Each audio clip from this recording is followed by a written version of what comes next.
બનાસકાંઠાના પાડલિયા ગામમાં ટોળાએ કરેલા હુમલા બાદ પોલીસે લીધી છે મોટી એક્શન।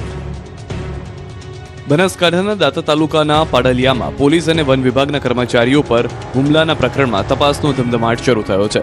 પોલીસનો કાફલો પાડલિયા ગામ પહોંચ્યો। 300થી વધુ પોલીસ જવાનો અને 50થી વધુ પોલીસ વાન સાથે જિલ્લા પોલીસ ખડકી દેવાઈ।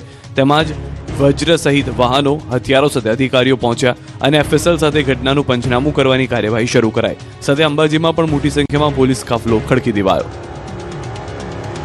આ તરફ પાડલિયામાં ઘર્ષણ પહેલાનો વિડીયો સામે આવ્યો। વિડીયોમાં સ્થાનિક લોકો કોઈ પત્રની જાહેરમાં ચર્ચા કરતા નજરે પડી રહ્યા છે, જેમાં અગ્રણી અન્ય લોકોને સમજાવતો નજરે પડી રહ્યો છે। આ તરફ ગઈકાલના દાંતાના પાડલિયા ગામમાં વન વિભાગ, પોલીસ અને રેવન્યુ વિભાગના અધિકારીઓ પર હુમલો થયો, જેમાં 47થી વધુ લોકો ઘાયલ થયા। ઘાયલોમાં વન વિભાગ અને પોલીસના જવાનોનો સમાવેશ થાય છે। આક્ષેપ છે કે આ હુમલો 500થી વધુ ટોળાએ કર્યો હતો, જેમાં તીર કામઠા, ગોફાણ, પથ્થરોથી હુમલો કરાયો હતો। પોલીસના વાહનોને આગ ચંપી કરાઈ હતી। આ બનાવમાં દાંતા, અંબાજી પીઆઈ ગંભીર રીતે ઘાયલ થયા હતા। ફોરેસ્ટની જમીન બાબતે માથાકૂટ થતા આ હુમલો થયો હતો, જેમાં વૃક્ષારોપણની કામગીરી શરૂ કરવા બાબતે હુમલો કરી ગાડીઓમાં આગ ચંપી કરાઈ હતી। આ બનાવમાં 5થી વધુ જવાનોની હાલત ગંભીર છે। તો આ મામલે વન વિભાગના હરેફોએ અંબાજી પોલીસમાં ફરિયાદ નોંધાવી છે, જેમાં અંદાજે 1000 જેટલા ટોળા સામે ફરિયાદ નોંધાવાઈ।